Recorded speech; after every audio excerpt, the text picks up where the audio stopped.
السلام علیکم ورحمۃ الحمد للہ رب العالمین والعاقبۃ للمتقین والصلاة والسلام علی اشرف الانبیاء والمرسلین نبینا محمد وعلی آلہ وصحبہ اجمعین وبعد.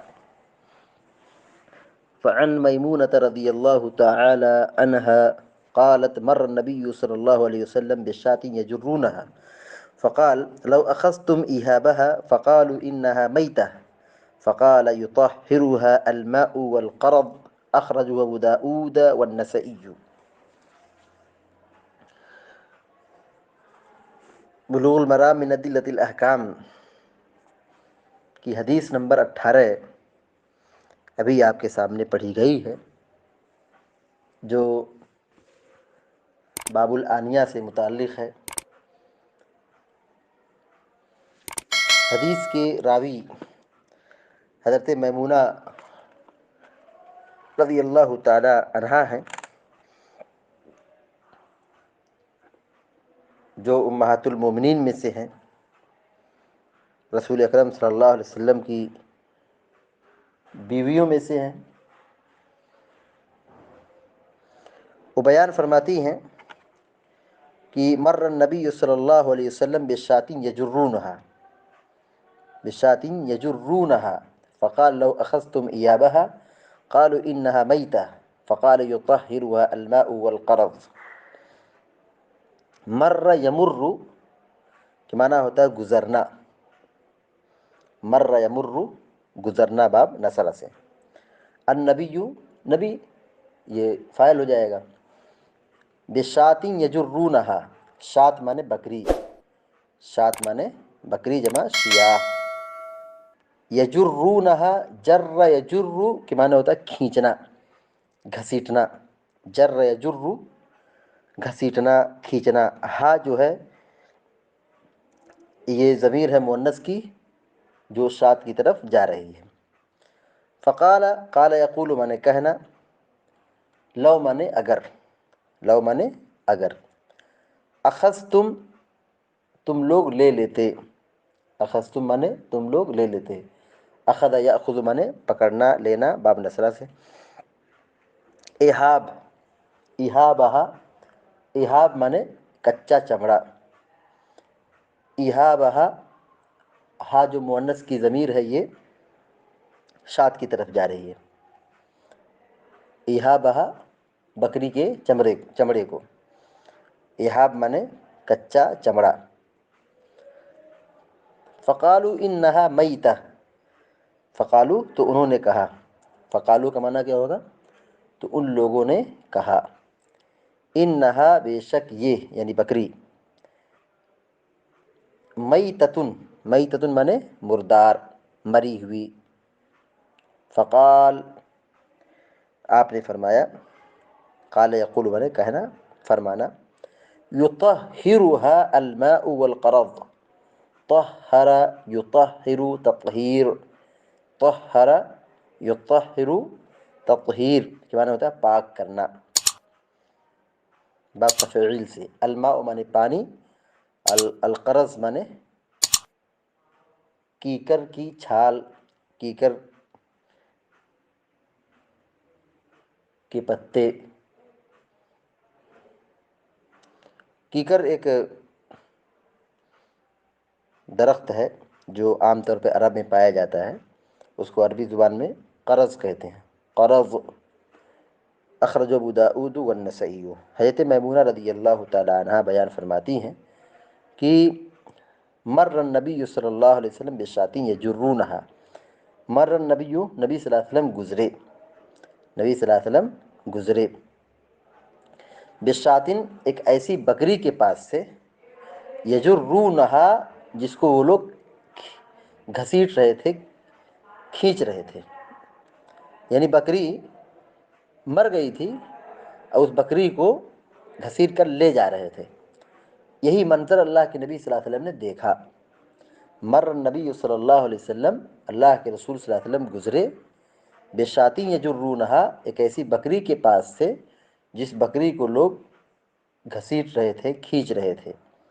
فقال تو آپ صلی اللہ علیہ وسلم نے فرمایا، لو اخذتم ایہابہا، لو اخذتم ایہابہا، اگر تم اس کے چمڑے کو لے لیتے، یعنی اس کے چمڑے کو نکال لیتے، یعنی بکری تو مر گئی ہے، اب اس کا گوشت نہیں کھا سکتے، اس کو گھسیٹ کر لے جا رہے ہو کہیں دوسری جگہ پہ پھینکنے کے لیے، دفن کرنے کے لیے۔ ایک کام کرو، اگر تم اس کی کھال کو نکال لیتے، لو اخذتم ایہابہا، اگر تم اس کی کھال کو، اس کے چمڑے کو نکال لیتے تو کیا ہوتا؟ نکال سکتے ہو، اچھی بات ہے، استعمال کر لو گے، ایک ملکیت ہو جائے گی، ایک سامان ہو جائے گا۔ فقالو، تو ان لوگوں نے کہا، یعنی ان لوگوں نے یہ سمجھا کہ جیسے بکری مر گئی ہے، اس کا گوشت نہیں کھا سکتے ہیں، تو اس کا چمڑا بھی استعمال نہیں کر سکتے ہیں، یعنی ان لوگوں نے یہ سمجھا تھا۔ فقالو، تو ان لوگوں نے کہا، انہا میتہ، فقالو انہا میتہ، ان لوگوں نے کہا کہ یہ تو مردار ہے۔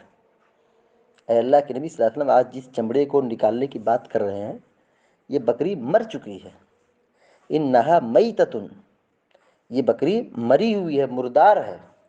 فقال، آپ نے فرمایا کوئی بات نہیں، یطہرھا الماء والقرض، بکری مر گئی ہے تو کیا، اس کی کھال تم نکال لو، یطہرھا الماء والقرض، پانی اور کیکر کی چھال، کیکر کا پتا اس کو پاک کر دے گا، یعنی دباغت دے دو گے۔ عرب میں اسی کیکر کی چھال وغیرہ سے، پتے وغیرہ سے دباغت دیتے تھے۔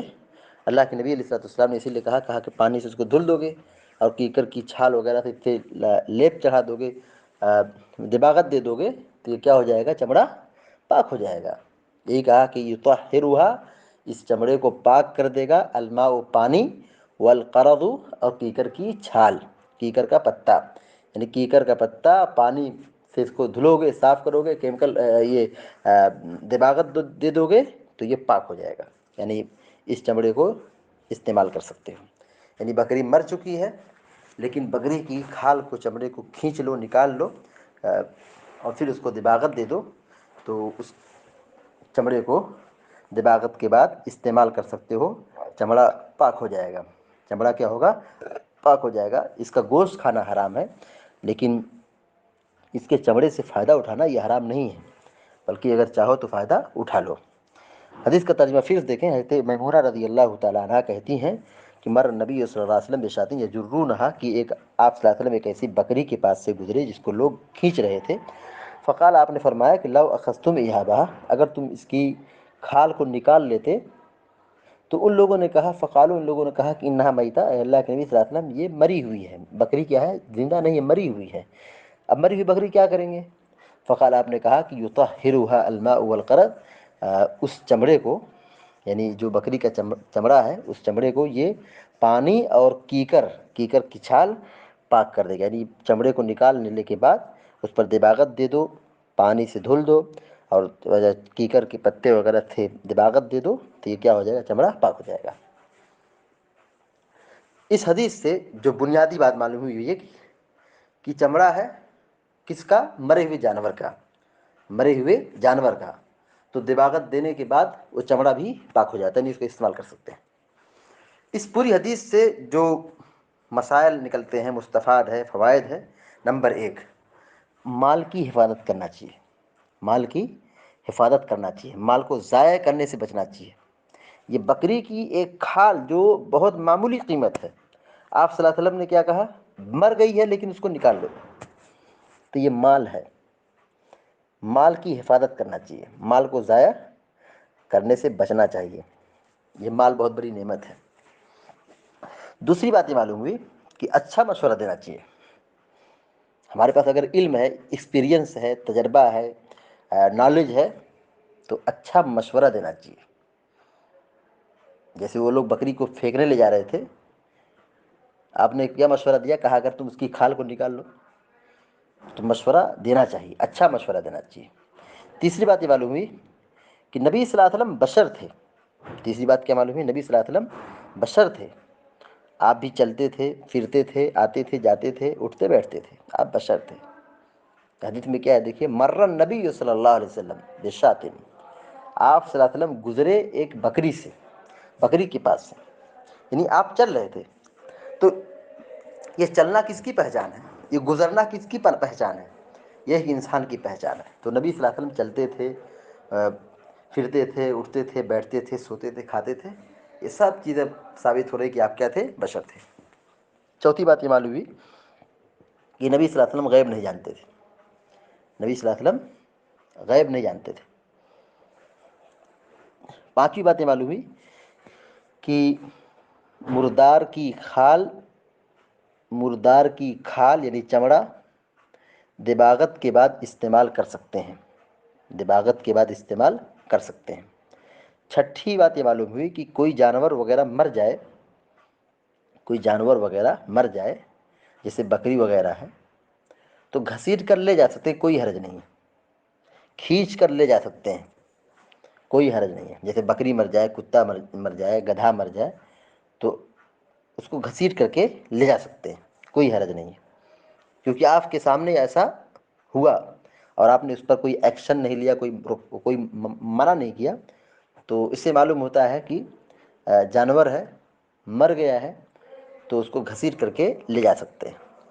لیکن اگر اس کو اٹھا لیتے ہیں، چارپائی پہ لاد دیتے ہیں، اچھی بات ہے، لیکن گھسیٹ کر لے جانے میں کوئی قباحت نہیں ہے، کوئی مسئلہ نہیں، کوئی گناہ نہیں ہے۔ ساتویں بات یہ معلوم ہوئی کہ مردار جانور کو آبادی سے دور لے جا کر کے کہیں دفن کر دینا چاہیے۔ دیکھیے ان کے یہاں بکری مر گئی تو وہ بکری کو گھر سے نکالے، گھسیٹ کر کے لے جا رہے تھے، اور ظاہر کہاں لے جائیں گے؟ آبادی سے دور لے جائیں گے۔ تو مردار جانور کو آبادی سے دور لے جا کر کے کہیں دفن کر دینا چاہیے، کہیں گڈھا کھود کر کے دفن کر دینا چاہیے۔ آٹھویں بات یہ معلوم ہوئی کہ چمڑے کے برتنوں کو استعمال کر سکتے ہیں، چمڑے کے برتنوں کو استعمال کر سکتے ہیں۔ یہ حدیثہ کہاں پہ آئی ہے؟ برتن کے باب میں آئی ہے، اور وہاں آپ صلی اللہ علیہ وسلم کیا حکم دے رہے ہیں کہ اس کی کھال نکال لو اور کھال کو پانی سے اور کیکر کے پتے سے دباغت دے دو، پاک ہو جائے گا۔ یعنی اب وہ چمڑا پاک ہو گیا، اب اس سے برتن بنا سکتے ہو، ڈول بنا سکتے ہو، اور اس کے مسلح بنا سکتے ہو، ہاں، اور جو چاہے جو بننے کی جو چیز عرف عام میں ہے، سماج میں استعمال ہوتی ہے، سب استعمال کر سکتے ہیں۔ تو چمڑے کے برتنوں کو استعمال کرنا جائز ہے، اور اس سے وضو وغیرہ، غسل وغیرہ کر سکتے ہیں، بنا سکتے ہیں۔ نویں بات یہ معلوم ہوئی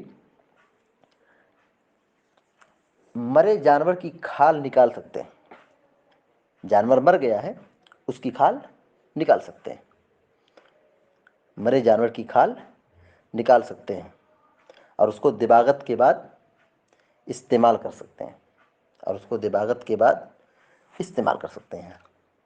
10ویں اور آخری بات یہ معلوم ہوئی کہ پانی اور کیکر کی چھال وغیرہ سے دباغت دینا چاہیے، پانی اور کیکر کی چھال وغیرہ سے دباغت دینا چاہیے۔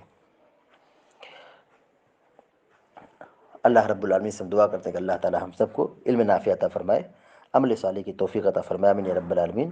وصلی اللہ علی نبینا محمد وعلی آلہ وصحبہ اجمعین۔ السلام علیکم و رحمۃ اللہ وبرکاتہ۔